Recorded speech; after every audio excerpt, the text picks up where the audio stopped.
Good morning, internets, and welcome back to the reading of the Master List of Logical Fallacies with Alan Mueller, Bryce Barnett, and Sarah Leff. And today we are on 124, the Standard Version Fallacy. The standard version fallacy. The ancient fallacy, a discursive argumentum ad baculum of choosing a standard translation or authorized version of an ancient or sacred text and arbitrarily declaring it correct and authoritative, necessarily eliminating much of the poetry and underlying meaning of the original, but conveniently quashing any further discussion about the meaning of the original text. Example, the Vulgate or the King James Version. Yeah, the easily demonstrable fact that translation beyond three or four words is neither uniform nor reversible, i.e., never comes back exactly the same way when retranslated from another language, gives a lie to any efforts to make translation of human languages into an exact science. Islam clearly recognizes this fallacy when characterizing any attempt to translate the sacred text of the Holy Quran out of the original Arabic as a paraphrase at very best.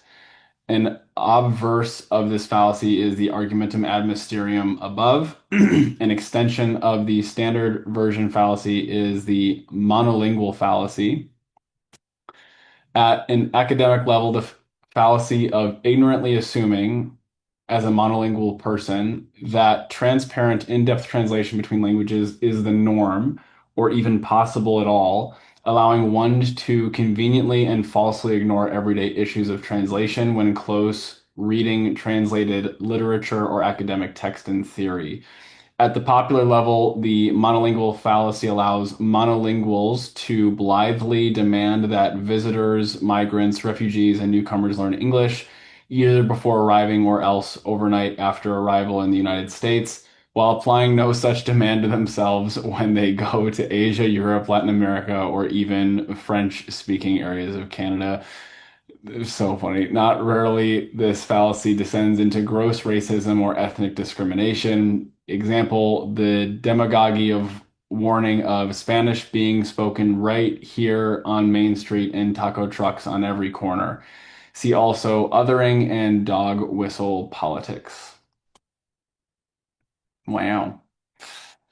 Um, okay, so the standard version fallacy is just like, it's basically like it it's saying anytime anybody says this is the standard or the authorized or the whatever, that Yeah, makes it just makes asserting it this is the correct version of whatever yeah the thing is, yeah yeah yeah without yeah evidence. Now, if you have evidence, that is the that is the difference. right. It'd be like this is the approved version, which makes it the best. And someone says, what makes it the best? Well, it's the Approved by approved who? version. Yeah. Yeah, yeah, yeah. No, it makes sense. Yeah, I feel like at large that's just committed by the entire standard public education system in the United States. Like these are the standard versions. Uh, yeah. Maybe with some things. I would like to think that most things that are taught in public school are evidence backed, but I know for sure some of them are not. Yeah, that's just what I would like to think. I don't have any evidence behind that. Um, but yeah, I mean that is a mass overgeneralization of the entire public teaching. Uh, Yeah. I generally am not I don't favor public education in the United States, but that's a personal thing. It's not I don't have any yeah, I don't have any sites or sources or things. It's just a personal thing for me. I've never liked education in that way. Um, but beyond besides that, yeah, I think for me the big one, I like their example of the King James version. That's just that's a super off. That's aside from education systems, that seems to me like it's almost like if someone has read the King James version of the Bible, there's like this sense of pride. Like if one person reads this version of the Bible, a Bible elitist will be like, but have you read the King James version? Well, the King James version says, and it's like, well, hey, okay, I haven't read that version. As someone who has read the King James version, I could speak on this. Yeah. Um, I read the Bible using the Atheist Sunday School program on YouTube by the now known as the Behold Network. Um, and what they did is they started with just the King James version, but then along the way they ended up buying so many different versions of different Bibles. So they were all reading all of them at the same time, but the main one that was being read was King James. And anytime there was something that was different in each of the Bibles, they'd all raise their hands like, hold up, that is not what it says in these, and then they would have a discussion about it. It didn't happen super often. So like anytime I was like, "Did you read the King James version?" I'm like, "It's almost the same, bro. Like like really is almost the same." Um, there are some weird, wonky stuff that is all of a sudden a uh I, I'm paraphrasing, but like an animal would go from being like a rhinoceros to a unicorn in the King James version. It's like, oh, okay, it's an interesting stretch there. Um, and Just somebody so took somebody took mushrooms halfway through viewing the same animal. That's all that happened. yeah, yeah, I guess so. But to my understanding of the King James version, the biblical scholar consensus is that um, it's a very early translation, and back then they didn't have access to the earliest manuscripts that we now have available, and so it was just poorly translated. Um, and which, because of that, makes it the most different, or in other words, that is actually the least reliable translation. um, Yeah. yeah, if you want an even less reliable one, this isn't political, but if you want an even less reliable one, the Trump Bible is even less reliable because it's just the King James version with the Constitution slapped into it as well. Because that has fuck all to do with the Bible. That's all. That is literally what the Trump Bible is. It's just the King James version with the Constitution side of it. Oh my God, that's fascinating. Yep. Anyways, that's all I have to say about King James version. Um, but yeah. Any other thoughts on standard version fallacy before we talk about the other ones that are in this fallacy? Monolingual. No, I don't.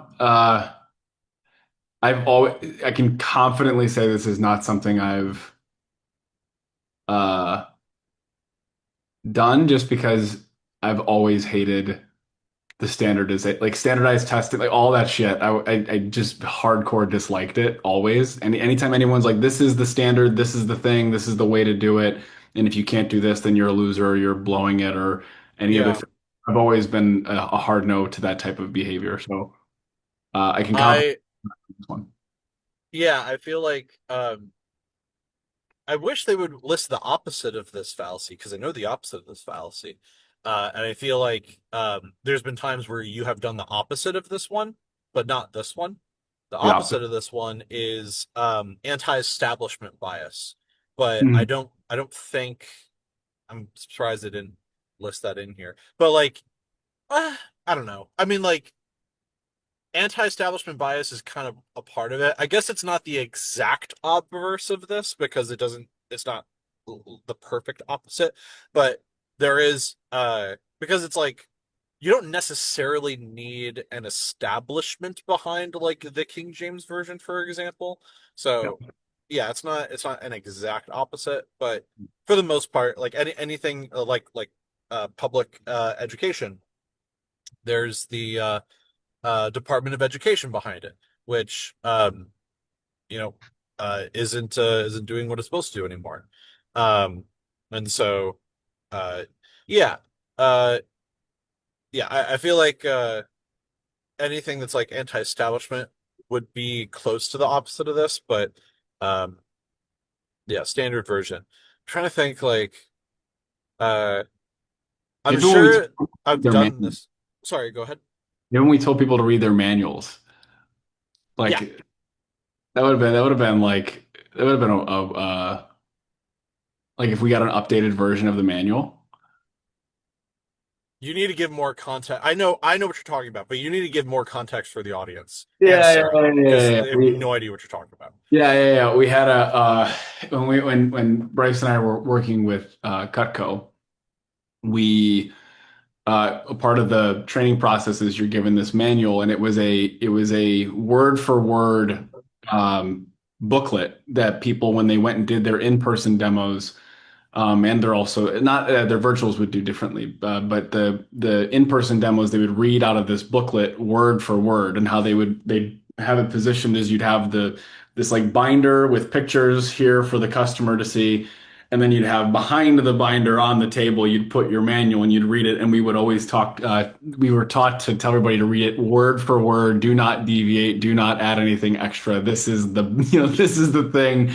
And they didn't update. I think they updated it two times or so when I was there. But either way, I in that case, we definitely were like use this but the updated versions didn't. We didn't really ever. I will say we did tell people to follow it word for word because it works, and I guess that does fall into this in some way. Um, because I'm trying to think of like if we got a new version, if a rep was holding on to the old version, well, you can't use that anymore. Like I never did that. And I don't know if the company did that, but I know we told them to read it word for word and don't deviate because this is the version that works. So that's a part of it. Yeah, that was something I was like very much against because like I would see people do it and for the people and it worked for some people and for other people that didn't have charisma it did not work.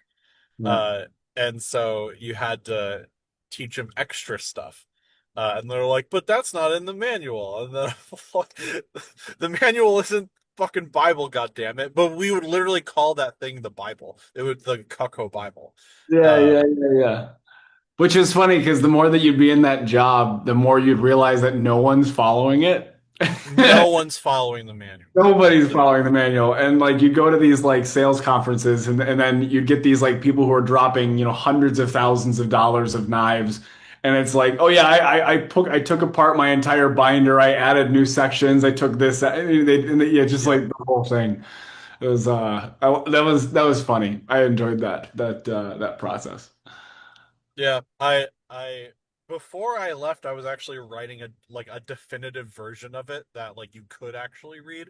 That would be like the Holy Grail, and then I stopped caring about the job entirely. And so I just never finished it.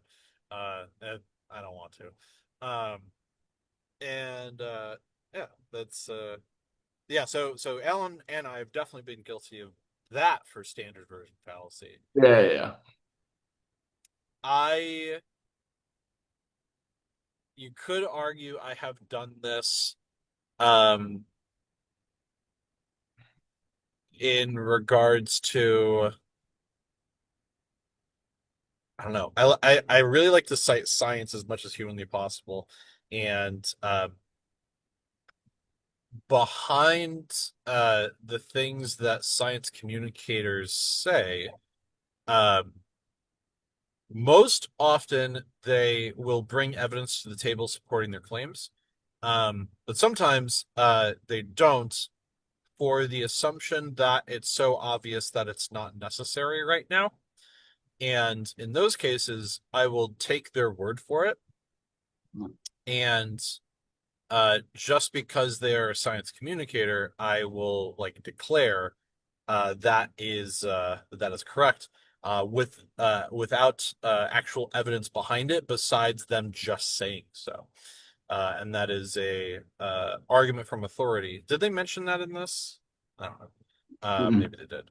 But yeah, that would be me committing this. And so I need to be practicing more whenever I hear a science communicator say something.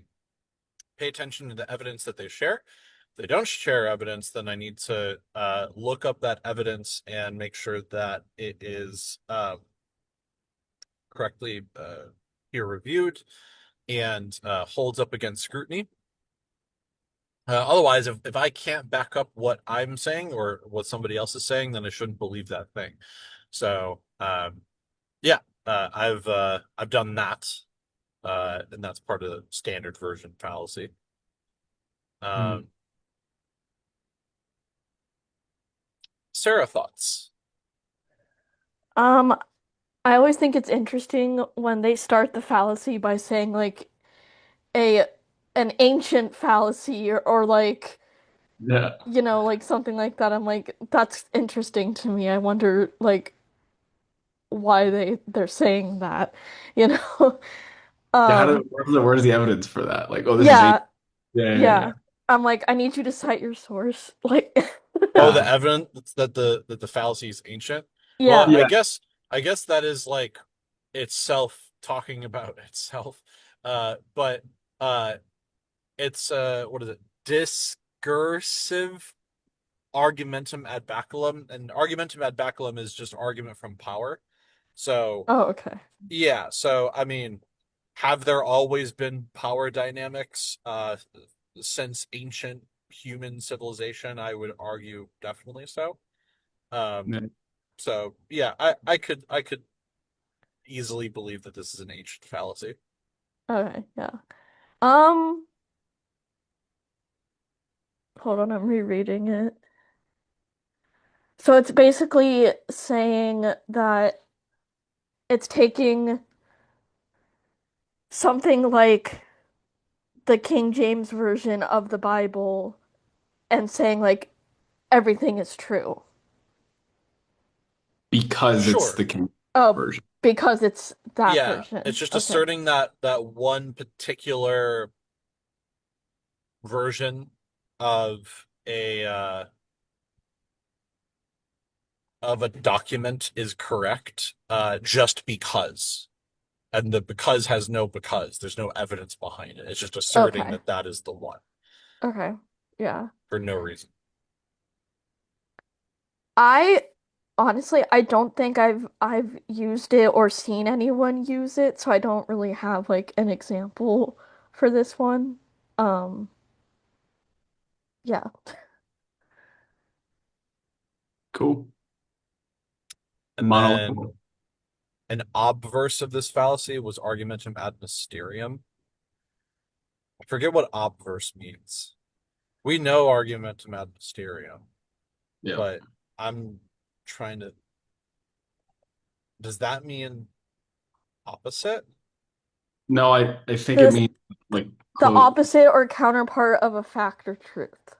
Oh, so it's the opposite of this one? I was thinking I it. guess so. Sorry, you said obverse Oppo means opposite or what? Opposite or counterpart of a fact or truth, and the example that's given is like true solitude is the obverse of true society.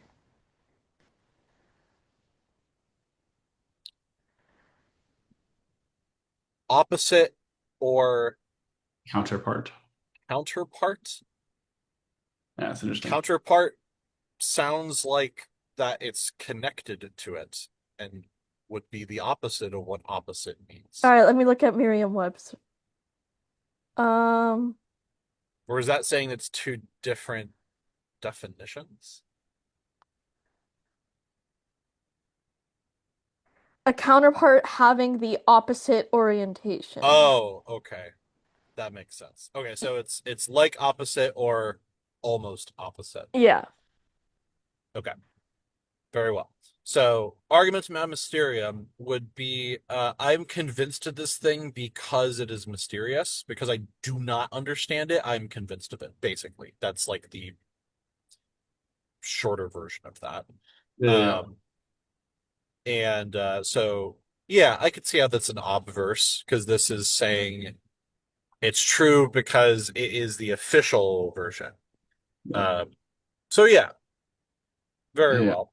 I also said, what was it? Anti-establishment bias, Yeah. which I guess is another kind of an obverse thing because I wouldn't argue anti-establishment bias is argument about hysteria. Mm-mm. Those are different things. Mhm. Um, so interesting. I think this one is unique enough to talk about. Uh, you guys can't see Alan right now, but Alan is making noise for the screen to go to him, but he's shaking his head funny in a funny way, and only I The- can see it. God damn it. Okay. I saw it.